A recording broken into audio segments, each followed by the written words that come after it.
3 साल पहले मैं गलती से एक जादुई दुनिया की चेतना में चला गया था, लेकिन अंत में मैंने नीले तारे, ब्लू स्टार के निर्देशांक महसूस करने की क्षमता को जागृत किया। सभी स्थानीय लोग मेरी क्षमता का मजाक उड़ाते थे। उनके लिए यह केवल कचरा फेंकने के काम की थी, जबकि मैंने सारी जादुई जानकारी सरकारी अधिकारियों को भेज दी, जबकि स्थानीय जादूगरों को मंत्र बोलने के लिए अभी भी भक्तिपूर्वक पाठ करना पड़ता है। मैंने अनजाने में वर्जित स्तर का जादू जारी कर दिया। सेना ने दूसरे विश्व के एक शहर को सिर्फ इसलिए नष्ट कर दिया क्योंकि सरकारी अधिकारियों ने न केवल जादू का व्यवस्थित विश्लेषण किया, बल्कि बिना मंत्र पढ़े जादूगरों को प्रशिक्षित करने की प्रक्रिया भी विकसित कर ली। इसके तुरंत बाद देश को पता चला कि जादुई शक्ति प्राचीन पुस्तकों में वर्णित तकनीकों को संचालित कर सकती है। इसी कारण से नीले तारे ने फिर से प्राचीन साधना कल्टिवेशन का मार्ग शुरू कर दिया, जब लाखों साधकों के साथ चीनी अधिकारी दूसरी दुनिया में उतरे। वे नहीं जानते थे कि हम शुरू में केवल अपना बचाव करना चाहते थे। 3 साल बीत गए। यहां अभी भी पहले की तरह अंधेरा है। लिन फैन, तुम्हारे सरकारी कर टैक्स के भुगतान की समय सीमा कल समाप्त हो रही है। यदि तुम भुगतान नहीं करते हो तो तुम्हें शहर के बाहर पिशाचों के भोजन के लिए फेंक दिया जाएगा। 3 साल पहले मैं इस दिव्य दुनिया में आया था और सबसे कम वेतन पाने वाला घुमंतु व्यापारी बन गया। कौन जानता था कि यह दुनिया पहले ही पतन के दौर में प्रवेश कर चुकी है और जंगली इलाके हर तरह के राक्षसों से भरे हुए हैं। आह, अगर मैं फिर से सरकारी कर चुकाने के लिए रोटी नहीं बेच पाया तो मुझे निकाल दिया जाएगा। शून्य का ट्रांसमीटर। काली रोटी अच्छी नहीं बिक रही है। चलो एक बार फिर तुम्हारा ट्रांसमीटर आजमाते हैं। शायद ये खोई हुई सामग्री वापस ला सके। सब कुछ इस ट्रांसमिशन की प्रतिभा के कारण है। मैंने सोचा था कि मैं अपनी किस्मत बदल पाऊंगा। अंत में यह सिर्फ सोना निगलने वाला यंत्र निकला। यदि इसकी क्षमताओं का परीक्षण नहीं किया होता तो आज मैं भोजन का खर्च उठाने में सक्षम होता। मेरा ट्रांसमिशन दूसरों से इतना अलग क्यों है? ये टाइटेनियम के कपड़ों में युद्ध की देवी है। हमारे भगवान की जय हो। ईश्वरीय साम्राज्य के निवासियों, हमारी दुनिया समाप्त हो रही है। लेकिन निराश न हो। देवताओं ने सोचा कि आपको एक नई आशा मिल गई है। ये जीवन से भरपूर जगह है, एक अविश्वसनीय रूप से समृद्ध प्रतिज्ञा की गई भूमि। बस 10 साल प्रतीक्षा करें, तब हम आपको एक अभियान पर ले जाएंगे। वहां के सभी जीवित प्राणी आपके दास बन जाएंगे। अभियान, अभियान, अभियान, अभियान, अभियान, अभियान, अभियान। बड़े लोगों के बीच का विवाद है। मुझ जैसे चींटी के समान व्यक्ति से इसका क्या लेना देना? ये नीला तारा है। वे आक्रमण करना चाहते हैं। ये मेरी मातृभूमि है। धिक्कार है। मैं बस एक चींटी हूं जो भोजन का खर्च भी नहीं उठा सकती। मुझे देवताओं के कार्यों को रोकने का क्या अधिकार है? ये ये सब ये वे चीजें हैं जो मेरे पिछले ट्रांसमिशन के दौरान गायब हो गई थी। अब वे सब नीले तारे पर हैं। बहाली, बहाली, सफल। क्या यह वास्तव में सफल रहा? यह मिट्टी है। यह दिव्य दुनिया की मिट्टी नहीं है। यह मेरी मातृभूमि की मिट्टी का स्वाद है। पता चला है कि मेरी प्रतिभा कभी विफल नहीं हुई। चूंकि यह मिट्टी वापस ला सकता है, तो यह निश्चित रूप से अन्य चीजें भी ला सकता है। इस दुनिया में अभी जमीन बंजर है और सब कुछ मुरझा रहा है। आटे की एक बोरी के बदले एक गुलाम खरीदा जा सकता है, और मेरे देश में अभी सबसे ज्यादा खाने की कमी है। यदि मैं यह स्वादिष्ट भोजन वापस ला सकूं, तो यह इस दुनिया के लिए एक बड़ा झटका होगा। अगर मैं खुद कुछ बदलता हूं तो इससे निश्चित रूप से कुछ नहीं बदलेगा। लेकिन मेरे पीछे मेरी महान मातृभूमि खड़ी है। मैं खोजी गई जानकारी, जादुई किताबें और हथियार वापस भेज सकता हूं। 10 वर्षों में मातृभूमि निश्चित रूप से देवताओं से निपटने का रास्ता ढूंढ लेगी। लेकिन जवाबी हमला करने से पहले मुझे पहले जीवित रहना होगा। मेरे पास मुश्किल से 5 दिनों के पैसे बचे हैं। पहले स्थिरता खोजनी होगी और फिर व्यावहारिकता। यदि मैं बिना सोचे समझे किसी संस्थान में गया तो वे मुझे एक खतरनाक वस्तु मान सकते हैं। तो अब केवल एक ही जगह बची है। 3 दिन। मेरे पास केवल 3 दिन बचे हैं। मुझ पर विश्वास करना ही होगा। 3 साल बीत गए। बेटा, तुम कहाँ हो? मैं दक्षिण पश्चिम गई थी, लेकिन तुम नहीं मिले। विशेष बलों ने भी कहा कि वे तुम्हें नहीं ढूंढ पा रहे हैं। यदि तुम अभी भी जीवित हो तो कृपया माँ को कोई संकेत दो। यह यह मैंने आज सुबह ही घर से निकलने से पहले मेज साफ की थी। ये कैसे हो सकता है? ये सूअर की खाल की बनावट नहीं है। ये ये माँ, ये मैं हूँ, लिन फैन। मैं मरा नहीं हूँ, मेरा पुनर्जन्म हुआ है। ये खून से लिखे शब्द हैं। अभी मैं एक ऐसी दुनिया में हूँ जहाँ जादू और देवता हैं। इस दुनिया के देवता 10 साल बाद नीले तारे पर आक्रमण करने की तैयारी कर रहे हैं। मैंने वस्तुओं को भेजने की प्रतिभा को जागृत किया है, लेकिन हर बार मैं केवल 500 ग्राम तक ही भेज सकता हूँ, और मैं इसे हर 3 दिन में केवल एक बार चला सकता हूँ। मेरा बेटा क्या बकवास कर रहा है? उसका दिमाग खराब हो गया है, या यह अपहरणकर्ताओं की धमकी है? मैं केवल एक ही वाक्य कह सकती हूँ, बेटा, या ये अपहरणकर्ताओं की धमकी है। माँ, ये हमारी एकमात्र आशा है। कृपया इस सुअर की खाल के थैले को आटे से भर दें। याद रखें, कुल वजन 500 ग्राम से अधिक नहीं होना चाहिए। 72 घंटे बाद मैं इसे वापस ले लूंगा। माँ, मुझ पर विश्वास जरूर करना। हमारे पास समय कम है। आटा चाहिए। पुनर्जन्म क्या है? जादू क्या है? पृथ्वी पर आक्रमण क्या है? यह सब बकवास है। यह अपहरण करता है जो पकड़े जाने से बचने के लिए गुप्त कोड का उपयोग कर रहे हैं। उन्हें पैसे नहीं चाहिए क्योंकि उन्हें डर है कि लेन देन को ट्रैक किया जाएगा। तथाकथित आटा वह नहीं है जो रसोई में उपयोग किया जाता है, बल्कि सफेद पाउडर वाली सुअर की खाल है। वे मुझे इसमें घसीटना चाहते हैं, मुझे सहभागी बनाना चाहते हैं। हेलो, 110। मैं पुलिस को रिपोर्ट करना चाहती हूँ। पता चला कि 3 साल पहले मैं गलती से दूसरी दुनिया में गिर गया था, लेकिन यह जमीन बंजर है। जादू खत्म हो रहा है, और मैं जीवित रहने के लिए हर दिन संघर्ष कर रहा हूँ। जब तक देवताओं ने 10 साल बाद नीले तारे पर आक्रमण की घोषणा नहीं की, तब तक मेरी सामग्री भेजने की प्रतिभा आखिरकार फिर से सक्रिय हो गई।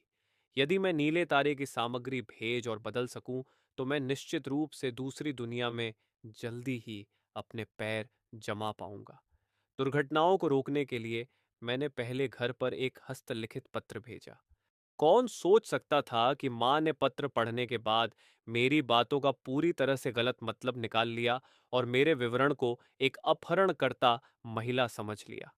मैं निश्चित रूप से उसे घर वापस ला पाऊंगा। माँ ने पत्र पढ़कर मेरी बातों को पूरी तरह से तोड़ मरोड़ दिया और इसे अपहरणकर्ता का कोड समझ लिया।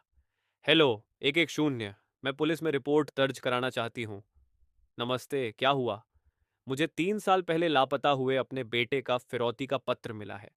अपहरणकर्ता को पैसे नहीं चाहिए, सिर्फ सुअर की खाल चाहिए। अपहरण? घबराइए नहीं, हम अभी आ रहे हैं। नमस्ते श्रीमती ली, हम पश्चिमी जिला पुलिस से हैं।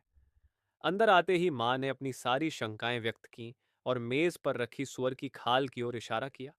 झांग वेई ने पहले उन्हें ध्यान से देखा, फिर सफेद दस्ताने पहने सबूत हाथ में लिया और पाया कि वह पट्टी छूने में अजीब थी। इसकी सतह अजीब पैटर्न से ढकी हुई थी, और करीब आने पर एक अवर्णनीय अजीब गंध नाक से टकराती थी। पकड़े जाने से बचने के लिए अपहरणकर्ता खुद खूनी दृश्य बनाता है। यह एक असाधारण दिमाग है। चाची, चिंता न करें, हमें तकनीकी विश्लेषण के लिए इन चीजों को स्टेशन ले जाना होगा। हम आपको किसी भी प्रगति के बारे में सबसे पहले सूचित करेंगे। लावान, मदद करो, देखो इसका क्या मतलब है? क्या कोई सुराग मिल सकता है? आजकल अपराधियों के पास कोड शब्दों का भंडार है। लावान ने आदतन सुअर की खाल का एक छोटा टुकड़ा निकाला और विश्लेषण के लिए उसे होल जीनोम सीक्वेंसर में भेज दिया। लेकिन आधे घंटे के बाद उसके चेहरे का भाव शांत से बदलकर डरावना हो गया। झांग वेई, इधर आओ। मैंने विश्लेषण के लिए इसके टुकड़े रखे थे। मैं देखना चाहता था कि यह किस सामग्री से बना है, लेकिन डेटाबेस में इसका कोई मेल नहीं मिल रहा है। इस चीज की रेशेदार संरचना हमारे डेटाबेस के किसी भी जात रेशे फाइबर से मेल नहीं खाती। ये पट्टी कहाँ है? और भी अजीब बात यह है कि हमने पहले इसका डीएनए निकाला। हमें लगा कि यह स्वर की आंतरिक झिल्ली है, लेकिन डीएनए अनुक्रम भी मेल नहीं खाता। स्वर का नहीं तो क्या यह इंसान का है? वह भी नहीं। इसलिए हमने इसके डीएनए अनुक्रम की तुलना दुनिया में सभी पंजीकृत प्रजातियों के आनुवंशिक मानचित्रों से की। न स्तनधारी, न पक्षी, न रेंगने वाले, न उभयचर, यहाँ तक कि कीड़े और सूक्ष्म जीव भी नहीं। इनमें से किसी से भी मेल नहीं खाता। मुझे सच बताओ, तुम्हें यह कहाँ से मिला? इस चीज का डीएनए। मुझे डर है कि यह नीले तारे पृथ्वी के किसी भी जात जीव का नहीं है। मैं दूसरी दुनिया में पहुंच गया हूं। मैं अभी एक ऐसी दुनिया में हूं जहां जादू और देवता हैं। इस दुनिया के देवता 10 साल बाद नीले तारे पर आक्रमण करने की तैयारी कर रहे हैं। यह सच नहीं हो सकता। नमस्ते, नगर निगम ब्यूरो का तकनीकी खुफिया समूह। मैं पश्चिमी जिले से झांगवेई हूँ। मुझे तुरंत आपके लीडर से बात करनी होगी। मेरे पास एक मामला है। स्थिति बहुत विशेष है। शायद तुरंत प्रांतीय विभाग या उससे भी ऊपर रिपोर्ट करने की आवश्यकता होगी। झांगवेई के विवरण ने तुरंत उच्च अधिकारियों का ध्यान आकर्षित किया। कई रिपोर्टों के बाद यह अति गोपनीय दस्तावेज अंततः राष्ट्रीय सुरक्षा मंत्रालय के मंत्री वांग चेन को भेजा गया। ट्रिपल हेलिक्स, डीएनए संरचना, देवताओं की दुनिया, 10 साल में नीले तारे पर आक्रमण। क्या इस बार दुश्मन वाकई दूसरी दुनिया से है? ये पागलपन भरी बातें और दूसरे ग्रह के जीव की डीएनए पहचान रिपोर्ट जब एक साथ रखी गईं, तो उनके रोंगटे खड़े हो गए। ला चेन, मैं हूं वांग चेन। मंत्री वांग, क्या हुआ? आप इस समय मुझे क्यों ढूंढ रहे हैं? क्या फिर से कोई अप्रिय घटना हुई है? पिछली घटनाओं से कहीं अधिक जटिल। मेरे पास कुछ ऐसा है जिसे आपको अपने संस्थान के सबसे सटीक उपकरणों का उपयोग करके व्यक्तिगत रूप से पहचानना होगा। सबसे व्यापक आनुवंशिक परीक्षण और तत्व संरचना विश्लेषण करें। ऐसा क्या है जो आपकी राष्ट्रीय सुरक्षा को असहज कर रहा है? एक जीव का नमूना जो शायद पृथ्वी का नहीं है। मुझे पता भेजें। मैं व्यक्तिगत रूप से लोगों को इसे लेने के लिए लाऊंगा। जरूरत नहीं है, मैं खुद इसे आपके पास लाऊंगा। वांग चेन ने व्यक्तिगत रूप से कोड बॉक्स चेन हाइपिंग को सौंपा। कई चेक पॉइंट और कीटाणु शोधन चैनलों से गुजरने के बाद वह अंततः पी4 जैव सुरक्षा प्रयोगशाला में दाखिल हुए। चेन हाइपिंग ने दोहरे दस्ताने पहने और व्यक्तिगत रूप से पट्टी से एक छोटा नमूना लेने के लिए उच्च सटीक मैनिपुलेटर का उपयोग किया। नमूना तेजी से विभिन्न आधुनिक उपकरणों में भेजा गया। जैसे ही पूरे जीनोम का अनुक्रमण शुरू हुआ, स्पेक्ट्रल एनालाइजर की लेजर किरण लगातार नमूने को स्कैन करने लगी। मंत्री वांग चेन चुपचाप खड़े होकर खिड़की से देख रहे थे। वह डेटा के प्रवाह को नहीं समझते थे, लेकिन वह लोगों को समझते थे। जैसे जैसे विश्लेषण गहरा हुआ, प्रयोगशाला के कई प्रमुख जीव विज्ञानियों के चेहरे के भाव गंभीर और जिज्ञासु से भ्रमित और फिर स्तब्ध हो गए। अंत में वे खुले मुंह से स्क्रीन को घूरने लगे, जैसे सांस लेना भूल गए हों। चेन हाइपिंग जल्दी से मुख्य कंसोल पर गए और व्यक्तिगत रूप से कच्चा डेटा निकाला। उनकी उंगलियां कीबोर्ड पर तेजी से चलने लगीं और उनके माथे पर पसीना आ गया। अंत में चेन हाइपिंग रुक गए। उन्होंने धीरे से अपना सिर उठाया और सुरक्षा कांच के माध्यम से वांग चेन की ओर देखा। उनकी आंखों में एक अत्यंत जटिल जुनून, सदमा और आशंका थी। मंत्री वांग, यहां आए और खुद देखें। वांग चेन ने दरवाजा धक्का देकर खोला और अंदर आए। केंद्रीय बड़ी स्क्रीन पर विश्लेषण किए गए संरचना चित्र को देखते हुए स्क्रीन पर 3 आणविक श्रृंखलाएं एक अभूतपूर्व तरीके से गूंथी हुई थीं। ये इसका डीएनए मॉडल है। खांसते हुए स्थिर, प्राकृतिक, आदर्श ट्रिपल हेलिक्स। नीले तारे पर सारा जीवन डबल हेलिक्स है और यह ट्रिपल है। इसका क्या मतलब है? इसका मतलब है कि यह और हम जीवन कोट के निम्नतम स्तर पर एक ही प्रणाली के नहीं हैं। और यह क्या है? अज्ञात तत्व। हमने नमूने में कम से कम 3 नए स्थिर तत्वों का विश्लेषण किया है। वे सभी आवर्त सारणी पीरियोडिक टेबल में मौजूद नहीं हैं। वांग चेन को ऐसा लगा जैसे उनके सिर पर हथौड़ा मारा गया हो। एक अलग जीवन कोट, अलग भौतिक नियम। ला चेन, तुरंत सबसे विस्तृत रिपोर्ट तैयार करें और इसे उच्चतम स्तर के एन्क्रिप्शन चैनल के माध्यम से मुझे भेजें। आज यहाँ जो कुछ भी हुआ, सारा डेटा, इसमें शामिल सभी लोग, ये सब उच्चतम राज्य स्तर पर वर्गीकृत किया जाना चाहिए। मेरी आज्ञा के बिना किसी को भी इस इमारत से बाहर निकलने की अनुमति नहीं है। ये वांग चेन है। मुझे तुरंत लाइन नंबर 1 से जोड़े। आपातकालीन स्थिति, उच्चतम स्तर। मैं दोहराता हूं, उच्चतम स्तर। उन्होंने खिड़की से बाहर रोशनी से जगमगाते शहर को देखा। सड़कों पर पैदल चलने वाले, मेट्रो से निकलते लोगों की भीड़, कुरियर वालों की भागती आकृतियां, सब एक पूर्व निर्धारित आयाम में रह रहे थे। उनमें से कोई नहीं जानता था कि वह खतरा, जो सब कुछ पलट सकता है, चुपचाप आ चुका है। महोगनी की एक विशाल अंडाकार मेज के चारों ओर चीन के विभिन्न विभागों के सभी शीर्ष नेता एकत्र हुए। किसी के चेहरे पर नींद का नामो निशान नहीं था, केवल आने वाले तूफान का पूर्वाभास था। विशाल स्क्रीन के पास शिक्षाविद चैन हाइपिंग इन आंकड़ों का प्रदर्शन और विश्लेषण कर रहे थे, और बैठक के वरिष्ठ प्रतिभागियों को विश्लेषण के सभी परिणामों की रिपोर्ट दे रहे थे। उसके बाद वांग चेन गंभीर चेहरे के साथ उठे और आगे आए। उपरोक्त परिणामों के विश्लेषण के आधार पर पहला, दूसरी दुनिया के अस्तित्व को पुष्ट माना जा सकता है। दूसरी बात, इस दुनिया में शक्तियों की एक प्रणाली है जिसे जादू कहा जाता है, जिसका आधार संभवतः पूरी तरह से नए भौतिक नियम है। तीसरी बात, इस दुनिया की सभ्यता पतन की ओर है और 10 साल में वह नीले ग्रह को आक्रमण के एकमात्र लक्ष्य के रूप में चुनेगी। चौथी बात, हमारा नागरिक लिनफैन वर्तमान में समस्या के समाधान की एकमात्र कुंजी और जासूस है। पांचवी बात, लिनफैन को भौतिक सहायता मिलने में 12 घंटे से भी कम समय बचा है। लिनफैन द्वारा बताए गए दो तरफा हस्तांतरण की क्या तुरंत जांच की जा सकती है? ये उसकी क्षमताओं की प्रामाणिकता की जांच करने का सबसे अच्छा अवसर है, और साथ ही लिनफैन के साथ एक प्रभावी संपर्क स्थापित करने का एकमात्र अवसर भी है। इस समय ड्रैगन अकादमी की एल्फ प्रयोगशाला में एक दूसरी दुनिया की बेल्ट को एक प्रायोगिक वैक्यूम चैम्बर में रखा गया था। निगरानी के सभी रियल टाइम फुटेज सीधे कॉन्फ्रेंस हॉल की बड़ी स्क्रीन पर प्रसारित किए जा रहे थे, जिसमें केवल दीवार पर टिक टिक करती घड़ी की आवाज बची थी। जब सेकंड की सुई ने अंततः निर्धारित समय के अंतिम सेकंड को पार किया, तो आटे और उम्मीद से भरा हुआ थैला अचानक हवा में गायब हो गया, और सभी सेंसर की रीडिंग उसी क्षण शून्य हो गई। कॉन्फ्रेंस हॉल में विस्मय की एक आह गूंज उठी। दूसरी दुनिया वास्तव में मौजूद है। दूसरे आयाम का पोर्टल वास्तव में मौजूद है, जिसका अर्थ है कि खतरा भी वास्तविक है।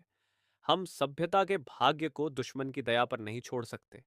साथ ही लिन फैन दुश्मन की पीठ में घोंपा गया एकमात्र खंजर है, हमारी एकमात्र आंखें और हाथ है।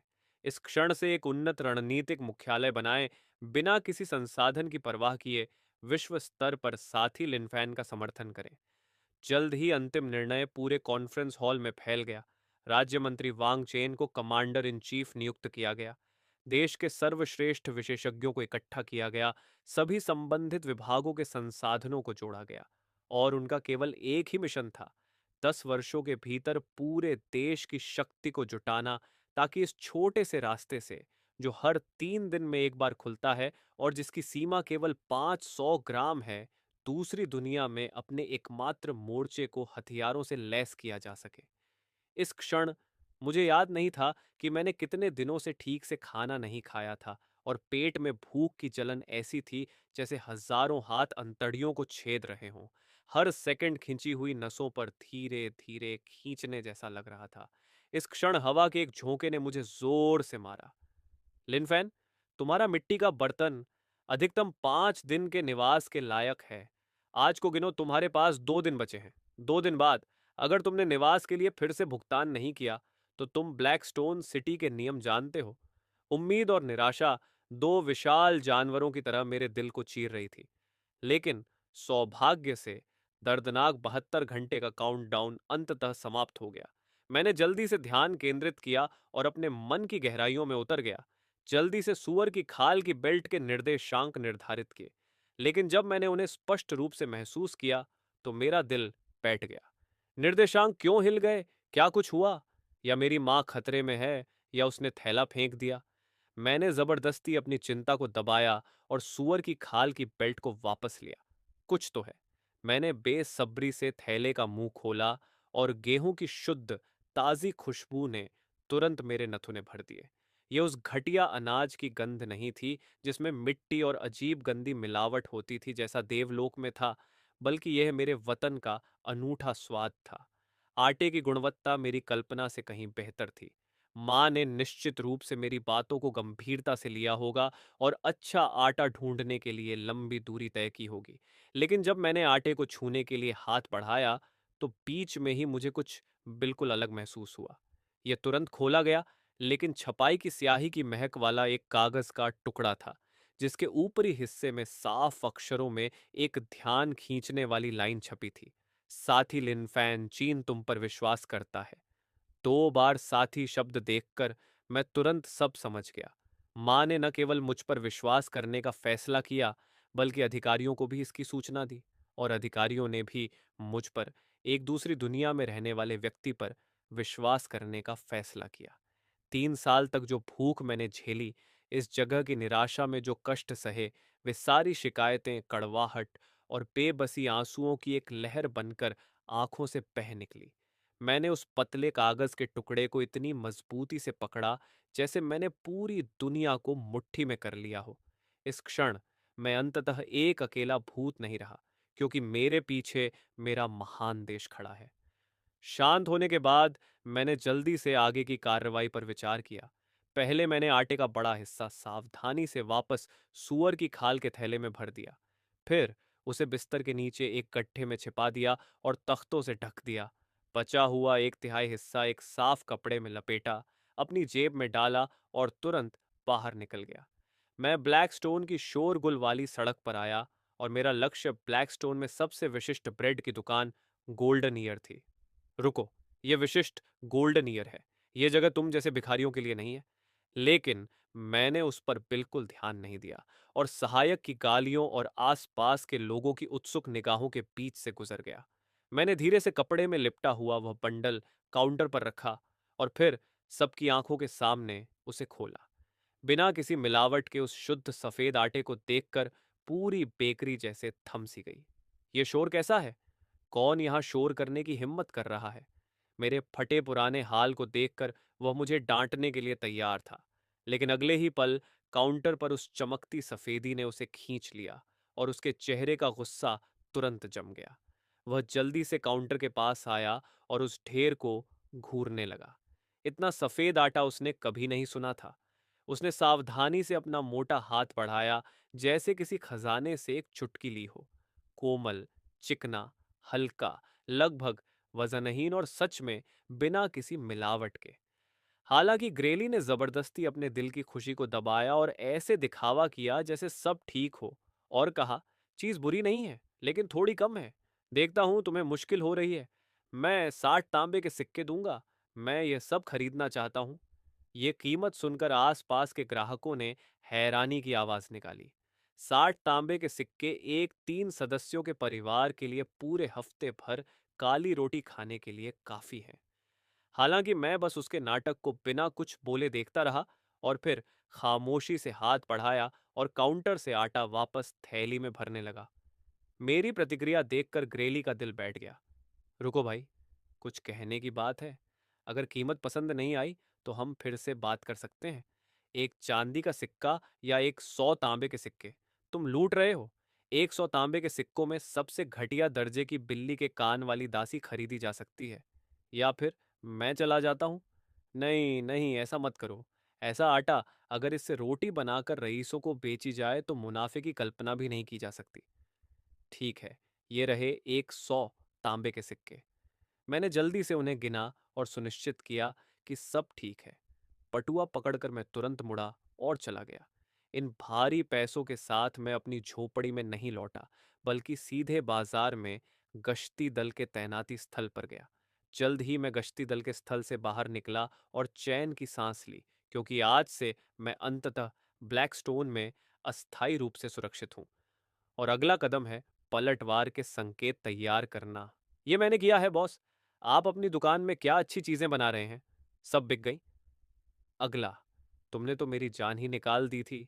घरेली ने दरवाजे पर खड़ी भीड़ को देखा। उसका दिल तेजी से धड़कने लगा। फिर वह रोटी की प्लेट लेकर दुकान के दरवाजे पर आया। मैंने देखा। फिर वह रोटी की प्लेट लेकर दुकान के दरवाजे पर आया और उनमें से एक रोटी को ऊंचा उठाया। अभी अभी पकी हुई उम्मीद की सफेद रोटी, बेहतरीन सामग्री से बनी, मेरे अपने हाथों से। संख्या सीमित है, केवल 10 टुकड़े। एक की कीमत कितनी है? उम्मीद की एक सफेद रोटी की कीमत 30 तांबे के सिक्के हैं। 30 तांबे के सिक्के, यह मेरे महीने भर के लिए काफी है। ये क्या बकवास है? सब हट जाओ। मुझे 3 चाहिए। चेंज की जरूरत नहीं। ग्रेली ने जल्दी में 3 रोटियां दी और अपने हाथ में 3 चमकते चांदी के सिक्कों को देखा, और बची हुई 7 कलाकृतियों को। ग्रेली मन ही मन खुशी से पागल हो गया। मैंने भेज दिया। मेरे मालिक, वे केक जो आपने ऑर्डर किए थे, विस्काउंट डुबोइस एक सुगंधित जुनिपर के हत्थों वाली कुर्सी पर बिना किसी भाव के बैठा था। उसने लापरवाही से रोटी का एक टुकड़ा उठाया, लेकिन जब रोटी ने उसके होठों को छुआ, वह ठहर गया। इस दुनिया में कोई चीज इतनी स्वादिष्ट कैसे हो सकती है?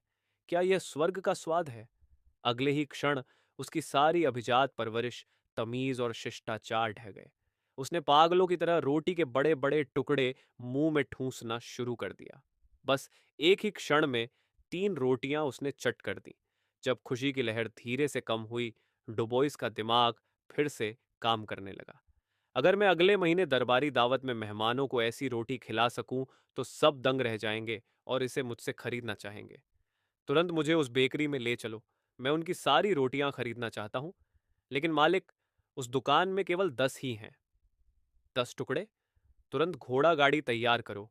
मुझे खुद देखना होगा कि वह कौन जाहिल है जिसने आपकी मुलाकात की उपेक्षा करने की हिम्मत की। सच में, यह एक बड़ा सम्मान है। बकवास बंद करो। तुम्हारे पास ऐसी और कितनी सफेद रोटियां हैं? मैं सब ले लूंगा। मालिक, यह सफेद रोटी आज पूरी तरह बिक चुकी है। तुम तुम मोटे स्वर। मुझे फर्क नहीं पड़ता तुम कल इसे कैसे करोगे, लेकिन तुम्हें ऐसी ही रोटी बनानी होगी। अगर नहीं बनाई तो मैं तुम्हें शहर के बाहर फेंक दूंगा 100 लीटर्स को खिलाने के लिए। खत्म। खत्म। भाई लिनफैन, कृपया मुझे बचाओ। विस्काउंट डुबोइस को कल 10 और रोटियां चाहिए, वरना मुझे शहर के बाहर फेंक दिया जाएगा 100 लीटर्स को खिलाने के लिए। इसलिए भाई लिनफैन, कृपया मुझे यह बर्फ जैसा सफेद आटा और बेच दो। मैं कितने भी पैसे देने को तैयार हूं। आटे की यह खेप मुझे अचानक मिली थी। अब यह और नहीं है। नहीं, सब खत्म। मैं बर्बाद हो गया। लेकिन सब कुछ खोया नहीं है। कौन सा तरीका? मैं थोड़ा और आटा लाने की कोशिश कर सकता हूं, लेकिन मेरी कुछ शर्तें हैं। क्या शर्तें हैं? मैं किसी भी शर्त पर राजी हूं, बस मेरी जान बचा लो। आज से मेरे द्वारा दिए गए आटे से बनी रोटी का सारा मुनाफा आधा आधा बांटा जाएगा। आधा आधा? ये बहुत ज्यादा है। तो फिर रहने दो। रुको, मैं राजी हूं। यह न्याय संगत है और समझौते का देवता इस जादुई समझौते का साक्षी है। अगर कोई समझौता तोड़ेगा तो उसकी आत्मा नरक की आग में जलाई जाएगी। जुबानी वादों की कोई कीमत नहीं। चलिए, समझौता साइन करते हैं। रोशनी चमकी और समझौता लागू हो गया। अगले दिन ग्रेली ने विस्काउंट डुबोइस के निवास पर 10 रोटियां पहुंचाईं। विस्काउंट ने छका और खुशी से झूम उठा। उसने तुरंत ग्रेली को 5 चांदी के सिक्के दिए और घोषणा की कि अब वह हर दिन 10 रोटियां ऑर्डर करेगा। और मैंने रोटी की कीमत को बढ़ाकर आसमान तक पहुंचाने, यानी एक चांदी का सिक्का करने का सुझाव दिया और एक सीमा तय कर दी। इस तरह उस दिन से उम्मीद की सफेद रोटी पूरी तरह फैल गई। ये अब सिर्फ खाना नहीं था, बल्कि स्टेटस का सिंबल था। एक ऐसी पूंजी जिसका दिखावा ब्लैकस्टोन सिटी के ऊंचे हलकों में किया जा सकता था। 1 महीने के शुरुआती संचय के बाद मेरे पास अब 100 से ज्यादा चांदी के सिक्के हैं। लेकिन यह मुझे ज्यादा खुश नहीं करता, क्योंकि इन दिनों मेरी टेलीपोर्टेशन की शक्ति में जरा भी सुधार नहीं हुआ है। अब भी 3 दिन और केवल 500 ग्राम की सीमा। मैं समझता हूं कि इस दुनिया में पैसा सिर्फ एक उपकरण है। अगर मैं अपनी टेलीपोर्टेशन की क्षमताओं को नहीं सुधार सका, तो चाहे मेरे पास कितने भी पैसे क्यों ना हो, मैं सिर्फ एक चींटी हूं जो इस दुनिया की प्रतिभा को सुधारना चाहती है। शायद मुझे इस दुनिया की शक्ति प्रणाली का उपयोग करने की आवश्यकता है। यह क्या है? फायरबॉल ट्री का स्क्रॉल एक एडवेंचरर चोर से छीना गया। 30 चांदी के सिक्के, 1 पैसा कम नहीं। 30 चांदी के सिक्के मेरी लगभग पूरे हफ्ते की कमाई है। लेकिन मैंने बिना सोचे इसे खरीदने का फैसला किया। क्या और मैजिक क्रिस्टल हैं? नहीं, चांदी के सिक्के नहीं। घर लौटकर मैंने बेसब्री से फायरबॉल ट्री वाला स्क्रॉल खोला।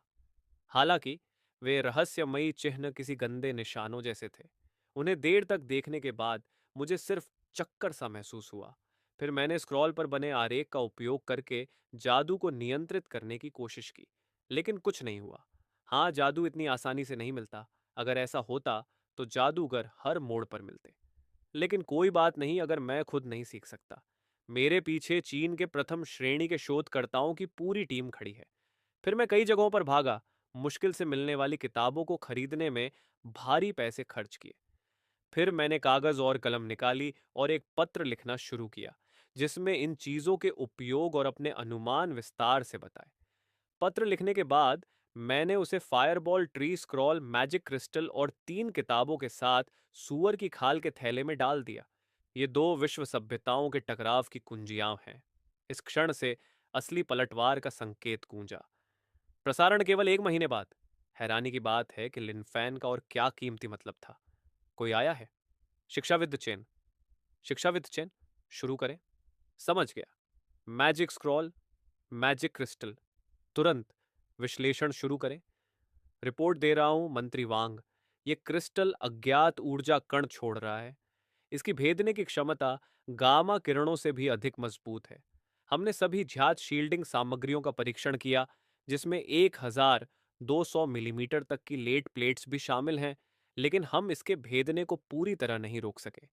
सबसे अजीब बात यह है कि इसकी विकिरण ऊर्जा बहुत कम है। जैविक ऊतकों पर इसका कोई विद्युत प्रभाव नहीं पड़ता है। ये एक नरम लेकिन बहुत अधिक भेदने की क्षमता वाली रोशनी की तरह है। हमने अस्थायी रूप से इसका नाम दर्द का कण रखा है। गामा किरणों से भी मजबूत भेदने की क्षमता, लेकिन कोई विकिरण क्षति नहीं। अगर इस चीज के सिद्धांत को समझ लिया जाए तो शायद इसका उपयोग ऊर्जा या क्वांटम संचार में किया जा सकता है। General chain. अब सबसे महत्वपूर्ण बात यह सोचना है कि लिन फैन की मदद कैसे की जाए। स्क्रॉल के विश्लेषण के परिणाम क्या हैं? सामग्री: गैर जैविक ऊतक, डीएनए संरचना ट्रिपल हेलिक्स के रूप में पुष्टि की गई है। रणो रून्स की वर्णक संरचना जटिल है। इसमें फिर से एक अज्ञात स्थिर तत्व पाया गया है। मंत्री वांग, इस रहस्यमयी चर्मपत्र स्क्रॉल को देखिए। मैं आगे की योजना पर विचार करना शुरू कर रहा हूं। यह रहस्यमयी रण दूसरी दुनिया की कुंजी की तरह है। इन प्रतीकों के तर्क का अध्ययन भाषाविदों द्वारा किया जाना चाहिए। इन ऊर्जाओं के अंतर संबंधों का अध्ययन भौतिक विदों द्वारा किया जाना चाहिए। गणितज्ञों की भी आवश्यकता है। मॉडल बनाने के लिए सबसे उन्नत कृत्रिम बुद्धिमत्ता एआई की भी आवश्यकता है। 12 घंटों के भीतर 9वें भूमिगत आधार को तुरंत फिर से शुरू करें। सभी कार्यों को बहाल करें। उच्चतम स्तर के सुरक्षा प्रोटोकॉल को सक्रिय करें। जनरल स्टाफ के तीसरे निदेशालय से कार्यभार लें। इसे पहले विशेष समूह में स्थानांतरित करें। तत्काल 50 लोगों को बुलाएं। विशेषज्ञता: प्राचीन भाषा विज्ञान, संकेत विज्ञान, सैद्धांतिक भौतिकी, क्वांटम यांत्रिकी, सामग्री विज्ञान, जलगतिकी, साथ ही कृत्रिम बुद्धिमत्ता, बिग डेटा और मॉडलिंग क्षेत्र। शिक्षाविद ले राज्य सुरक्षा मंत्रालय के पहचान पत्र के साथ 2 साथी आपको ढूंढ रहे हैं। वे कह रहे हैं कि उच्चतम स्तर का एक जरूरी काम है। प्रोफेसर जो, हमें आपकी मदद की जरूरत है। मुख्य अभियंता त्यान, कार में बैठिए, जरूरी काम है। रात का पर्दा गिरता है। सैन्य विमान एक के बाद एक पूरे देश से चुपचाप उड़ान भरते हैं, और उनका गंतव्य उपनगर में स्थित केवल एक ही स्थान है। एक भूमिगत आधार जो मानचित्र पर अंकित नहीं है, जिसका कोड नाम लिविंग सीड है। चीन के सर्वश्रेष्ठ ज्ञान को समेटे हुए इन दिमागों को मातृभूमि की शक्तिशाली और अडिग इच्छा शक्ति द्वारा एक साथ लाया गया था। इस क्षण जादू को समर्पित एक अभूतपूर्व वैज्ञानिक अनुसंधान हमला शुरू हुआ। गलियारे में शोध के कोट पहने वैज्ञानिक कर्मचारी इधर उधर भाग रहे हैं। सुदीन ने कई ऐसी प्रमुख हस्तियों को भी देखा जिन्हें उसने केवल समाचारों में देखा था। यह निश्चित रूप से एक गलती होगी। इतने सारे प्रतिभावान लोगों की उपस्थिति में मेरी थोड़ी बहुत प्रसिद्धि केवल एक मजाक है। आप सुकिन पर्याप्त युवा और समझदार हैं। प्रोफेसर जो, नमस्ते। समय बहुत कम है। आइए शब्दों को बर्बाद न करें। आपका काम इस समूह में शामिल होना है। जितनी जल्दी हो सके वहां जो लिखा है उसे डिकोड करें।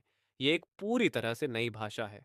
हमारे पास इसका शब्दकोश और इसका इतिहास है, लेकिन कोई व्याकरण पुस्तिका नहीं है। सुपर कंप्यूटर फुई ने पहले ही कई वाक्यों का विश्लेषण पूरा कर लिया है। अब आपको इसके व्याकरण के नियमों को बहाल करना होगा। इसे कैसे बनाया जाए?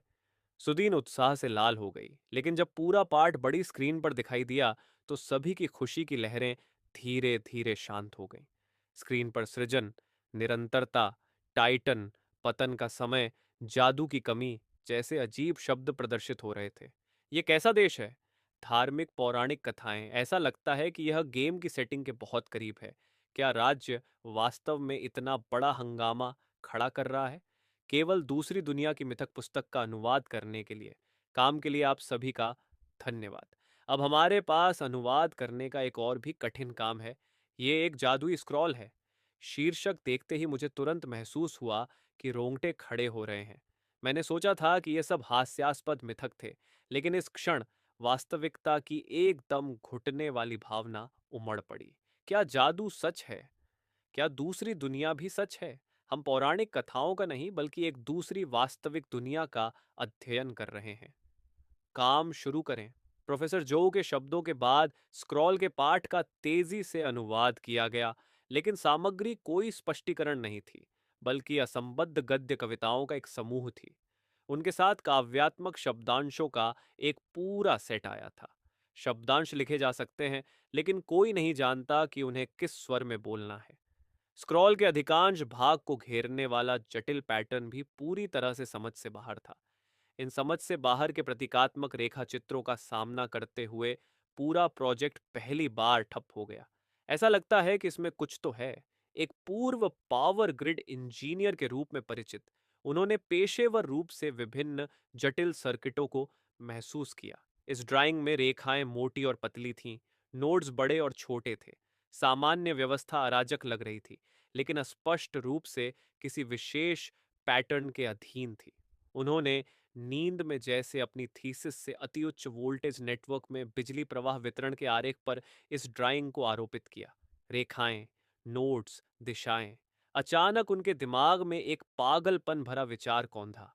क्या होगा अगर यह कोई चित्र नहीं बल्कि एक विद्युत परिपथ, सर्किट डायग्राम है? ये मोटी रेखाएं मुख्य मार्ग हैं जो कम प्रतिबाधा, इम्पिडेंस का प्रतिनिधित्व करती हैं।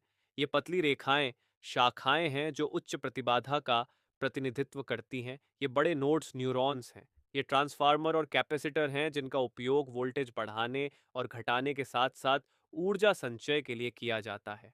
उन्होंने इस जादुई चित्र पर बिजली प्रणाली विश्लेषण के सिद्धांत को लागू किया और ओम के नियम और किरचॉफ के नियम का उपयोग करके पागलों की तरह गणना करना शुरू कर दिया।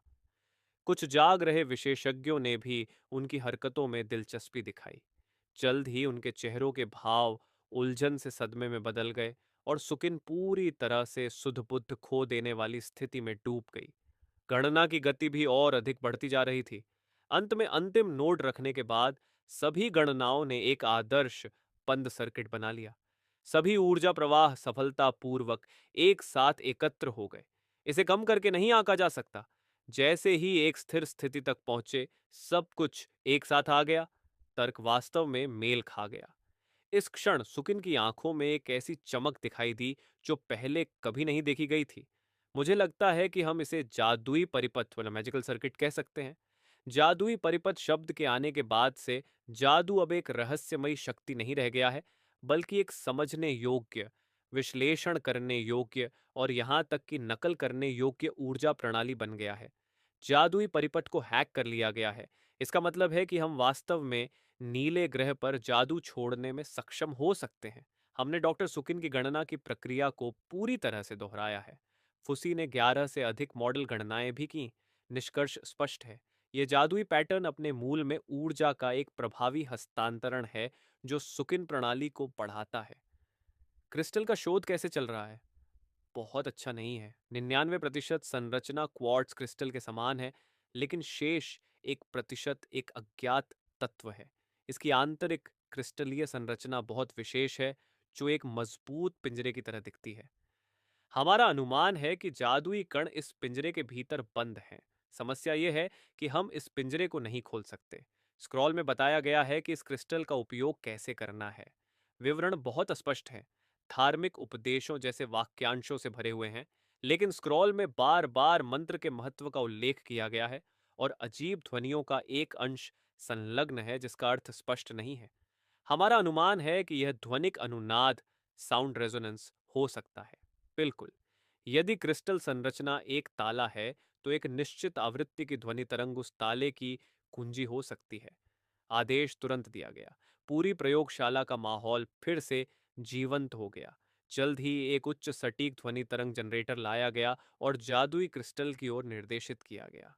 भाषाविदों ने मंत्र के शब्दांशों को ऑडियो तरंग रूप में बदल दिया। सफेद पत्थर। परीक्षण। आवृत्ति 32 हर्ट्ज, ध्वनि दबाव 90 डेसिबल। अभी भी कोई प्रतिक्रिया नहीं है। 33.5 हर्ट्ज की आवृत्ति सुनिश्चित करें। ध्वनि दबाव बढ़ाकर 110 डेसिबल करें। वेव फॉर्म बदलें, स्क्वायर वेव का प्रयास करें। दुर्भाग्य से यह प्रयास अंततः विफल रहा। अलगाव कक्ष आइसोलेशन चेंबर में क्रिस्टल अभी भी पत्थर की तरह जिद्दी है और सभी ध्वनि तरंग आवृत्तियों की अनदेखी करता है। क्या हमारे अनुवाद में कोई समस्या है? इसकी संभावना कम है। सामान्य भाषा के व्याकरणिक मॉडल की सटीकता 97% से अधिक है। शब्दांशों का प्रतिलेखन गलत नहीं हो सकता। ध्वनि, मंत्र, आत्मा। प्रोफेसर जो स्क्रॉल में मंत्र बोलने वाले की आत्मा की भूमिका का उल्लेख है। मिल गया। यहाँ लिखा है, मंत्र बोलने वाले को अपने हाथों में पवित्र पत्थर पकड़ना चाहिए और ईश्वर के शब्द बोलने चाहिए। समस्या संभवतः इसी में है। हम हर समय मॉडलिंग के लिए उपकरणों का उपयोग कर रहे थे और इंसान के सबसे महत्वपूर्ण हिस्से को नजरअंदाज कर रहे थे। ध्वनि तरंग कुंजी का केवल एक हिस्सा हो सकती है। दूसरा हिस्सा बायो इलेक्ट्रिक फील्ड है। केवल जब मानव शरीर क्रिस्टल के संपर्क में आता है और मंत्र बोलता है तो दोनों का संयोजन उस पिंजरे को खोल सकता है। तत्काल मानव संपर्क के साथ प्रयोग की तैयारी करें। मैं सबसे पहले जाऊंगा मंत्री वांग। ये बहुत खतरनाक है। ये आदेश है। यदि मुझे कुछ हो जाता है तो शिक्षाविद ली कमान संभालना जारी रखेंगे। कुछ ही मिनटों बाद वांग चेन अलगाव कक्ष में दाखिल हुए। उन्होंने एक गहरी सांस ली और सावधानी से अपनी हथेली ठंडे क्रिस्टल पर रखी। एग्निस, इग्नी, सोल, प्रुसनी। हालांकि लगातार 3 प्रयासों के बाद भी उन्हें कोई ऊर्जा प्रवाह महसूस नहीं हुआ, इसलिए वांग चेन ने दृढ़ता से प्रयास के लिए व्यक्ति बदलने का आदेश दिया। जल्द ही राष्ट्रीय स्तर के सभी विशेषज्ञ कतार में खड़े हो गए और बारी बारी से अलगाव कक्ष में प्रवेश किया। नंगे हाथों से क्रिस्टल को छुआ और मंत्र बोले। वे जीवन और मृत्यु के बारे में पूरी तरह से भूल गए, केवल जादू के अंतिम कदम को पार करने के लिए। हालांकि 2 घंटे बाद अधिकांश वैज्ञानिकों ने प्रयास किया, लेकिन वे सभी बिना किसी अपवाद के विफल रहे। स्पष्ट है कि सच्चाई आंखों के सामने है, लेकिन हमेशा कागज की एक ऐसी परत होती है जिसे फाड़ा नहीं जा सकता। सिद्धांत ठीक है, तरीके भी आजमाए जा चुके हैं। किस कड़ी में गलती हुई है? मेरा नाम सुसैन जुआन है। मैं क्वांटम उलझाव, क्वांटम एंटेंगलमेंट और क्वांटम संचार के क्षेत्र में सबसे युवा और प्रतिष्ठित विशेषज्ञ हूं। कुछ घंटों पहले मुझे शंघाई से एक विशेष विमान द्वारा लाया गया था।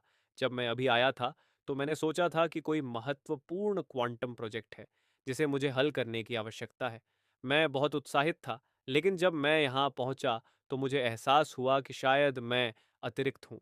यहाँ भौतिक विज्ञानी, सामग्री विशेषज्ञ, जीव विज्ञान, ऊर्जा, भाषा और अन्य क्षेत्रों के विशेषज्ञ एकत्र हुए हैं। हर किसी का एक स्पष्ट कार्य है।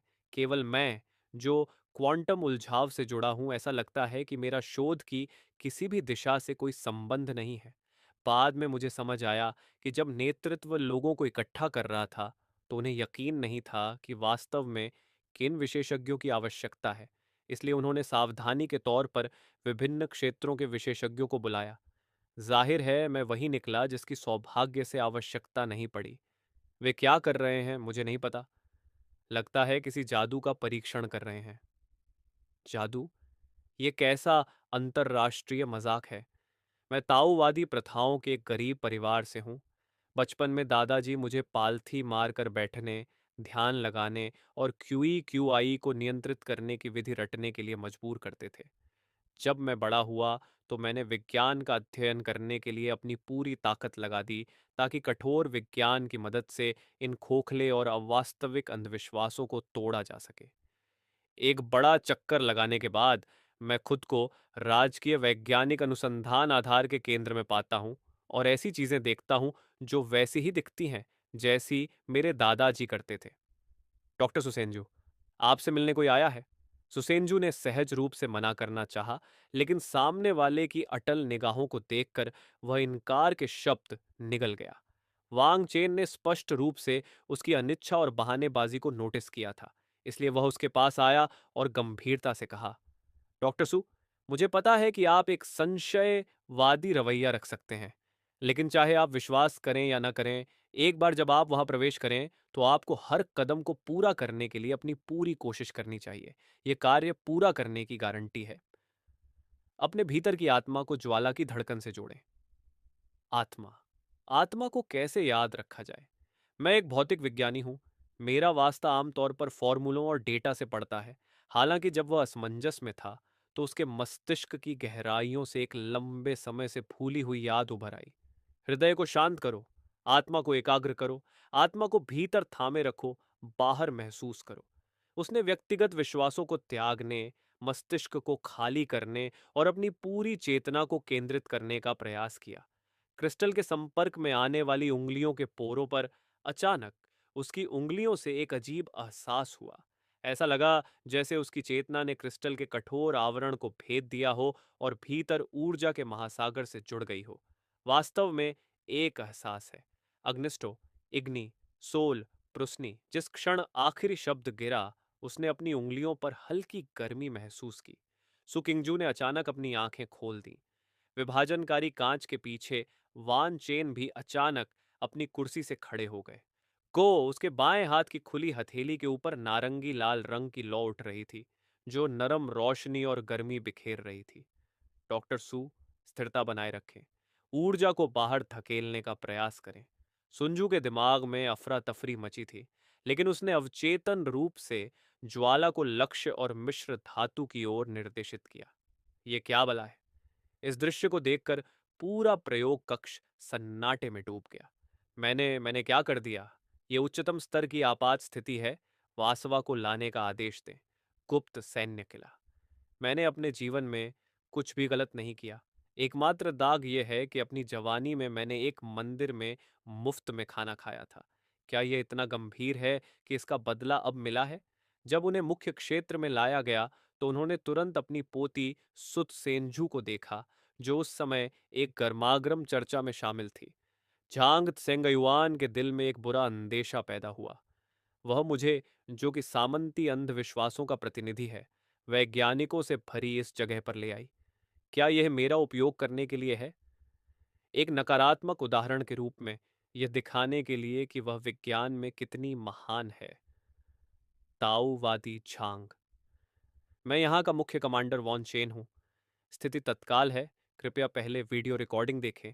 अग्नि नियंत्रण। वॉन चेन ने झांग त्सेंगयुआन को एक दस्तावेज सौंपा।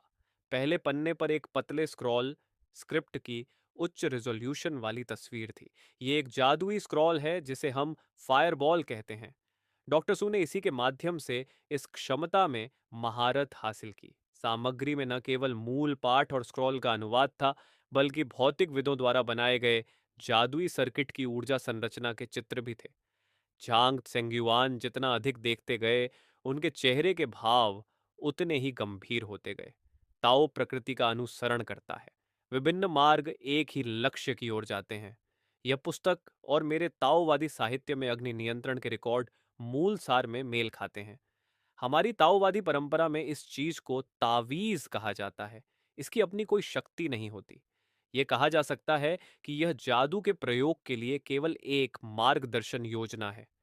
जादूगर अपनी आत्मा को एक मार्गदर्शक के रूप में उपयोग करता है, ताकि वह इस तावीज के अनुसार स्वर्ग और पृथ्वी के बीच ची बाकी नामक ऊर्जा को निर्देशित कर सके, जो अंततः इसे आकार देती है और बाहर प्रकट करती है। मैं समझता हूँ शायद हमारा संसार अब जादू के युग में है। प्राचीन काल में स्वर्ग और पृथ्वी के बीच ऊर्जा बहुत घनी थी, इसलिए प्राचीन लोग इन विधियों से हवा और बारिश को बुला सकते थे। लेकिन समय के साथ यह ऊर्जा धीरे धीरे समाप्त हो गई। जादू बिना स्रोत के पानी बन गया और स्वाभाविक रूप से अपनी शक्ति खो बैठा। इस अंदाजे ने सभी को राहत महसूस कराई और यह समझाया कि ताओवादी जादू दूसरी दुनिया के जादू से क्यों जुड़ा है। चांग त्सेंगयुआन ने सुत्सेनजू के प्रयोगों के रिकॉर्ड को देखते हुए अपना सिर हिलाया। उन्होंने पाया कि स्क्रॉल और इन वैज्ञानिकों के पिछले परीक्षण दोनों ही गतिरोध पर पहुंच गए थे। ताओवादी झांग। ताओवादी अभ्यास के लिए आवश्यक है कि विचार हृदय का अनुसरण करें। सब कुछ हृदय से उत्पन्न होता है, जिसे मंत्र कहा जाता है।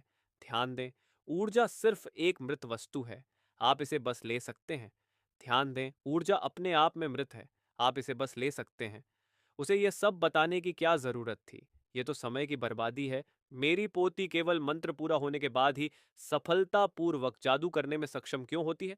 इसका कारण यह नहीं है कि यह कितना जादुई है, बल्कि पूरी तरह से उसकी अपर्याप्त योग्यता है।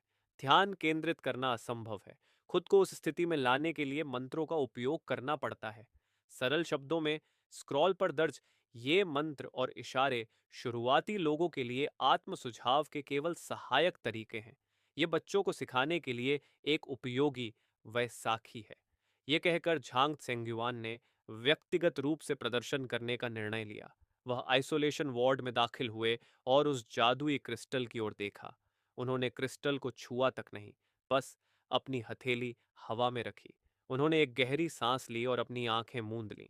उनके दिमाग में जादुई घेरे उभर आए। उन्होंने मन ही मन दूसरे मार्ग की की कल्पना की। मैं आ रहा हूं। वॉन चेन आइसोलेशन वार्ड में मिश्र धातु की जली हुई दीवार को देख रहे थे। उनका दिल जोर से धड़क रहा था। न कोई मंत्र, न कोई इशारा, यहां तक कि बिना किसी संपर्क के। इसका मतलब है कि जादू, या कहें तो यह अलौकिक शक्ति, इन बोझिल और अनिश्चितताओं से भरे अनुष्ठानों से पूरी तरह छुटकारा पाया जा सकता है। इसे सरल, मानकीकृत और यहां तक कि बड़े पैमाने पर उत्पादित किया जा सकता है। उस क्षण वान चेन के दिमाग में एक पागलपन भरा विचार आकार लेने लगा। मुख्य परियोजना टीमों के सभी उप निदेशकों को तुरंत बुलाएं। यह बहुत समृद्ध, बहुत ही समृद्ध किस्म है। मुख्य परियोजना टीमों के सभी प्रमुखों को तुरंत बुलाएं। केंद्रीय सम्मेलन कक्ष में एक बैठक बुलाएं। मैं घोषणा करता हूं कि इस क्षण से सभी मंत्रों और इशारों के शोध को पूरी तरह से बंद कर दिया जाए और सभी संबंधित संसाधनों को स्थानांतरित कर दिया जाए। हमारा नया कार्य सभी सामान्य लोगों के लिए लक्षित शब्दहीन जादू की एक मानकीकृत वैज्ञानिक प्रशिक्षण प्रणाली विकसित करना है। मुझे इसकी परवाह नहीं है कि आप कौन से तरीके अपनाते हैं, ताओवादी या बौद्ध, वैज्ञानिक या नहीं। मुझे केवल एक परिणाम चाहिए कि बिना किसी प्रशिक्षण के एक सामान्य सैनिक कम से कम समय में आग को नियंत्रित करना सीख जाए। जैसे ही वॉन चेन का आदेश दिया गया, पूरे बेस के शोध की दिशा में क्रांतिकारी बदलाव आया। आध्यात्मिक और विज्ञान को जोड़ने वाला शूटर स्टेशन, जो इतिहास में अभूतपूर्व था, आधिकारिक तौर पर खोला गया। इस प्रकार एक एक करके विशेष विशेषज्ञों को विशेष उड़ानों से बेस पर लाया गया।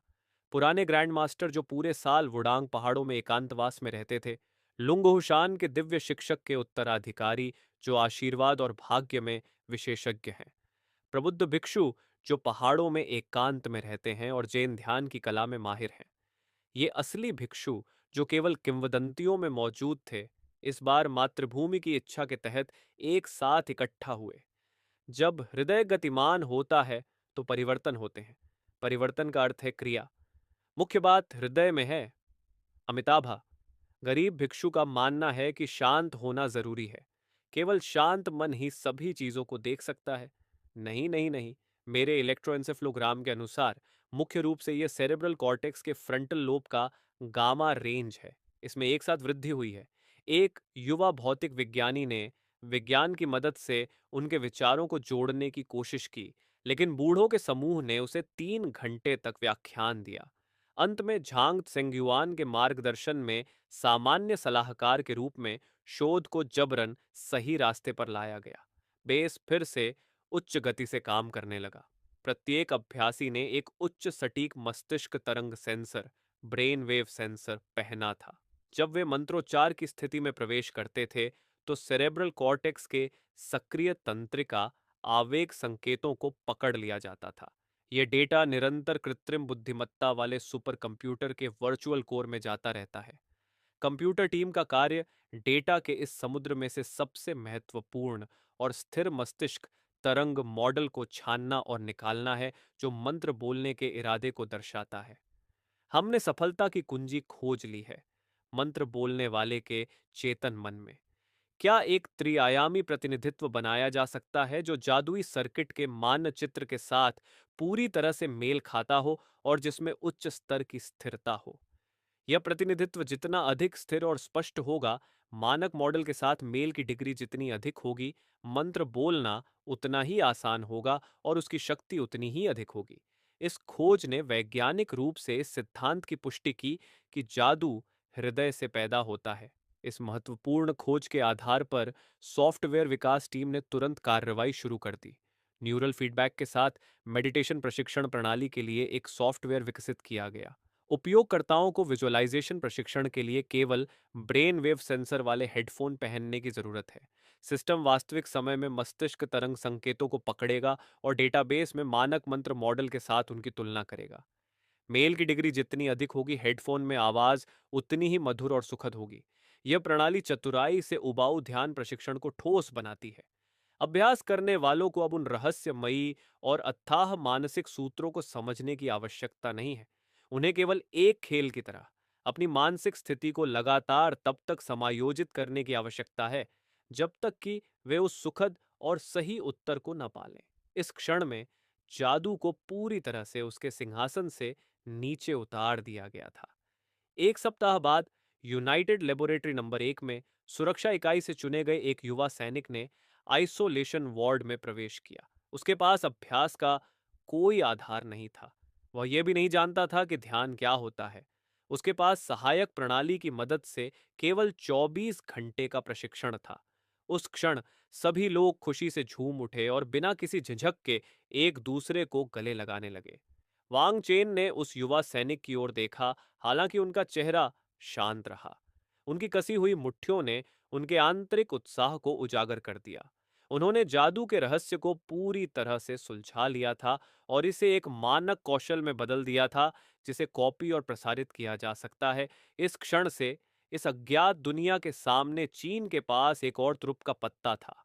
अंतिम परीक्षण के दौरान दूसरी दुनिया के जादुई क्रिस्टल ने आखिरकार अपनी आखिरी ऊर्जा समाप्त कर दी।